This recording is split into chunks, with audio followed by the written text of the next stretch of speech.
सहजात्म स्वरूप परम गुरु शुद्ध चैतन्य स्वामी ने नमः। सभी शुद्धात्माओं को प्रणाम। वत्थु सहावो धम्मो, धर्म की परिभाषा बताने का प्रयास किया गया है। वस्तु का जैसा स्वभाव है वैसा ही जानना और वैसा ही मानना, उसका नाम धर्म। बहुत सिंपल सी परिभाषा धर्म की बताई है।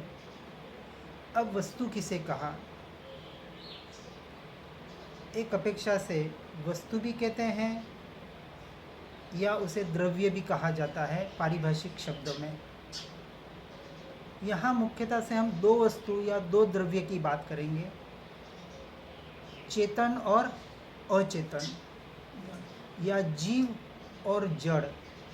एक अपेक्षा से कहे तो आत्मा और शरीर, दो वस्तु को हम बराबर जानने का प्रयास करेंगे।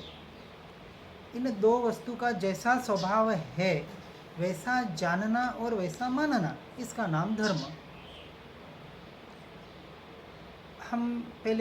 मैं आपको एक सीधी परिभाषा बताने का प्रयास करूंगा जिसको हम भेद ज्ञान कहते हैं।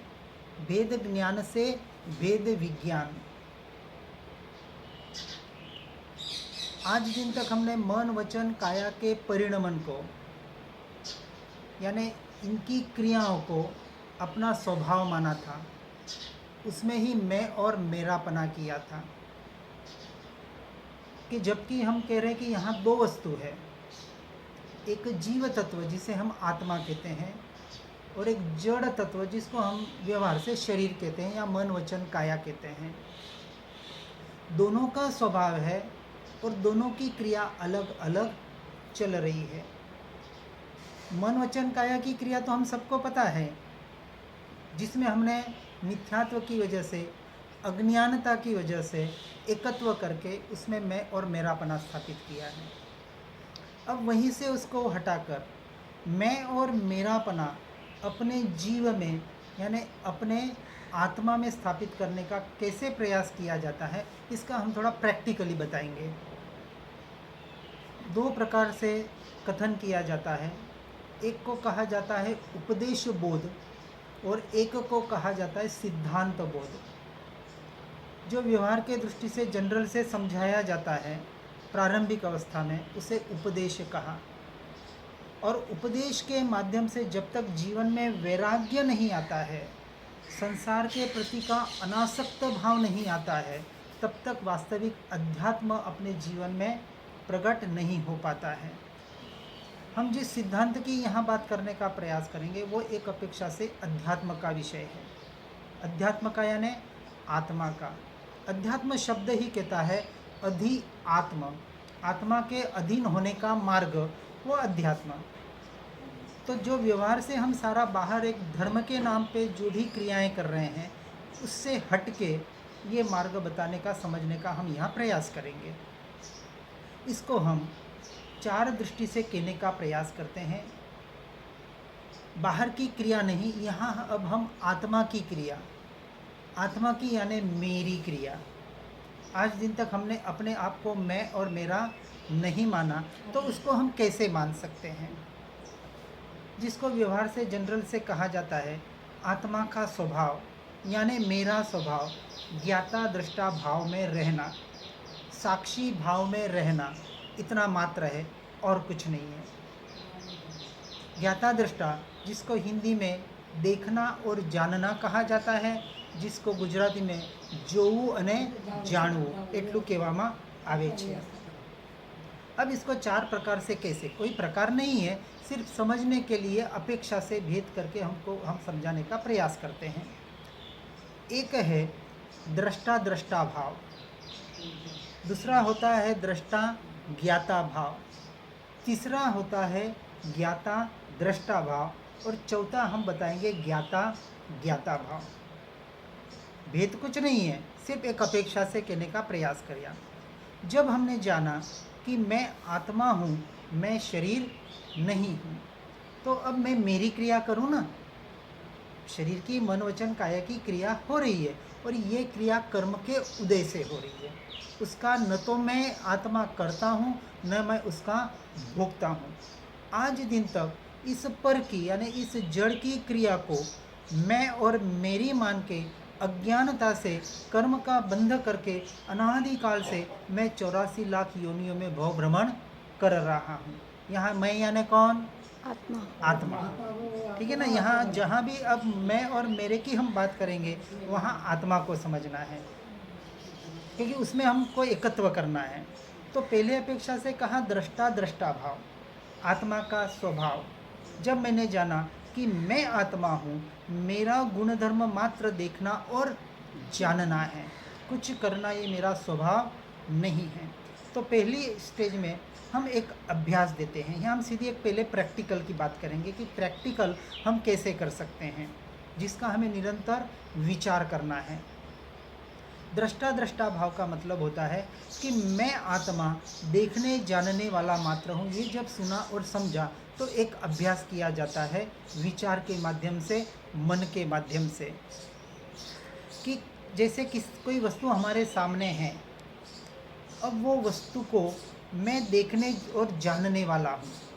उस वस्तु को मैं देख रहा हूँ और जान रहा हूँ। तो हमारा भी उपयोग कहाँ है? देखना भी वस्तु का हो रहा है और जानना की भी वस्तु का हो रहा है। तो इसको एक अपेक्षा से हमने कहा दृष्टा दृष्टा भाव, जिसको अपेक्षा से अवलोकन भी कहा जाता है, कि हम एक बाहर से अपने स्वभाव में आने के लिए एक अवलोकन का अभ्यास कर रहे हैं। फिर दूसरे स्टेज में हम एक दूसरा प्रयोग देते हैं, जिसे हम कहते हैं दृष्टा ज्ञाता भाव। दृष्टा यानी पहले देखने का भाव। जैसे बहुत जनों ने सुना है कि पहले आपने शरीर की यानी मन वचन काया के क्रिया को देखा ना, कि यानी अभ्यास में कैसे बाद में बताऊंगा, पहले इसको समझने का प्रयास करें कि मैं आत्मा शरीर की जो क्रिया हो रही है उसको मैं पहले देखता हूँ। जैसे शरीर चलता है, खाता है, पीता है, उठता है, सोता है, या मन से जो भी विचार आते हैं, ये शरीर की जड़ की जो क्रिया हो रही है उसको जब मैं देखता हूँ, मैं यानी आत्मा जब उसको देखती है तब उसे वो, अब हम एक विचार करेंगे कि उसे मैं जान रहा हूँ, उसे मैं जानने वाला हूँ। अब ये जब एक चिंतन चलेगा, मैं जान रहा हूँ, तो पहले हमने उस क्रिया को देखा तो हम दृष्टा बने, फिर उसको हमने एक विचार किया, एक चिंतन दिया, मैं जान रहा हूँ। मैं जान रहा हूँ कहते ही आप ज्ञाता बने। तो पहले दृष्टा बने, फिर ज्ञाता बने। इसको हमने एक अपेक्षा से नाम दिया दृष्टा ज्ञाता भाव। फिर इस स्टेज का जब अभ्यास अच्छा हो जाता है तो हम तीसरी स्टेज में आते हैं, जिसको हम वास्तविक कहते हैं ज्ञाता दृष्टा भाव। तो पहले ज्ञाता भाव कैसे होगा? तो जब हमने देखा मन वचन काया की क्रिया, ये जो इसकी क्रिया हो रही है, जब हम इसके दृष्टा बनते हैं तब हमने एक विचार दिया कि मैं इसको जान रहा हूँ, मैं जान रहा हूँ। कौन जान रहा है? आत्मा। वो कुछ कर नहीं रहा है, शरीर की जो क्रिया हो रही है इसको हमने एक चिंतन दिया, पूरा मन का काम है, एक चिंतन दिया। क्या दिया? विचार दिया, मैं जान रहा हूँ। अब मैं जान रहा हूँ, मैं जान रहा हूँ, तो हम इसको उपयोग कहते हैं, इसी को ध्यान कहते हैं। अब आपका ध्यान कहाँ आया? मैं की तरफ आया ना, आत्मा की तरफ। मैं जान रहा हूँ। अब ये जो जानना हो रहा है ये किसकी वजह से हो रहा है? आत्मा की वजह से हो रहा है। पर आत्मा के अनंत गुण है। कितने गुण हैं? अनंत गुण है।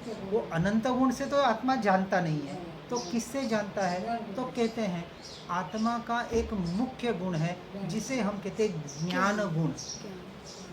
ज्ञान है ना, ज्ञान है, हर जीव में ज्ञान है। अज्ञानी को भी ज्ञान है और ज्ञानी को भी ज्ञान है। अब ज्ञान किसको कहते हैं इसको हम थोड़ा बाद में समझने का प्रयास करेंगे। जब हमने कहा कि ये जो जानना हो रहा है, ये जानना मेरी ज्ञान स्वभाव से हो रहा है। किसकी ज्ञान स्वभाव से हो रहा है? मेरी यानी आत्मा की। ये जो जानना हो रहा है ये मेरी ज्ञान स्वभाव से हो रहा है। तो हमारा उपयोग हम ज्ञाता बने। किसके ज्ञाता बने? ज्ञान स्वभाव के। सीधे आत्मा पे नहीं जाएंगे हम ज्ञाता किसके बने? ज्ञान स्वभाव के बने। ये जो कुछ भी जानना हो रहा है, वापस समझना बराबर, मन वचन काया से जो जानना हो रहा है, ये जानना ज्ञान स्वभाव से हो रहा है। अब आपका उपयोग, आपका ध्यान कहाँ गया? ज्ञान स्वभाव पे। ये जो ज्ञान स्वभाव है, ये ज्ञान स्वभाव एक ही ये गुण नहीं है। आत्मा के कितने गुण बताए मैंने? अनंत गुण। अब ये जो एक गुण है ज्ञान स्वभाव, ये अनंत गुणों के साथ रहा हुआ है, साथ रहा हुआ है, कोई अलग नहीं है।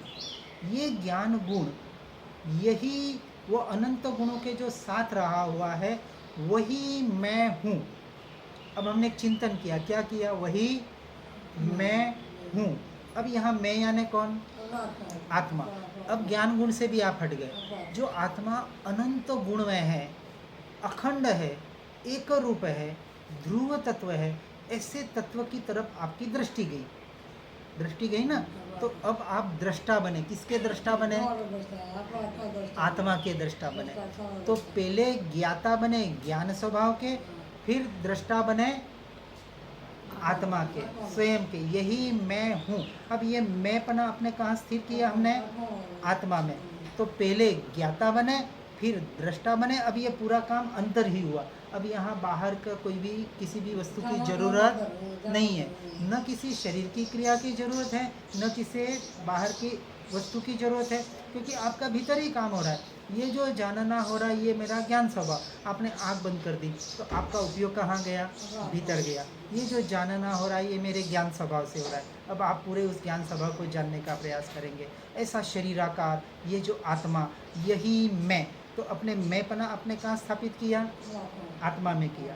अभी पूरा मन बुद्धि के लेवल से हो रहा है, अभी कोई अनुभव नहीं है। लेकिन एक अपेक्षा से जैसे जैसे इसका हम अभ्यास करने का प्रयास करते हैं, तो उसका एक हमें अनुभव होने का एहसास होने लग जाता है। इसको हम कहते हैं ज्ञाता और दृष्टा भाव। जब ये ज्ञाता दृष्टा भाव का अभ्यास अच्छा हो जाता है, और जब उपयोग बिना क्रिया के, बिना विचार के परिणमित होता है, यानी हम कहते हैं ना कि अजपा जाप करने के लिए क्या करना पड़ेगा? पहले जाप करना पड़ेगा। जितना निरंतर जाप होगा, उतना आप अजपा जाप की ओर बढ़ेंगे। हमें किसी भी क्रिया में भूल के भी अटकना नहीं है। कोई भी क्रिया धर्म नहीं है। क्रिया हम बता रहे हैं, विकल्प कहे बता रहे हैं, लेकिन ये जो विकल्प है, ये जो क्रिया है, इसमें भूल के भी अटकना नहीं है। जब हम ज्ञाता दृष्टा भाव का प्रयास करते हैं और अपनी आत्मा में एकत्व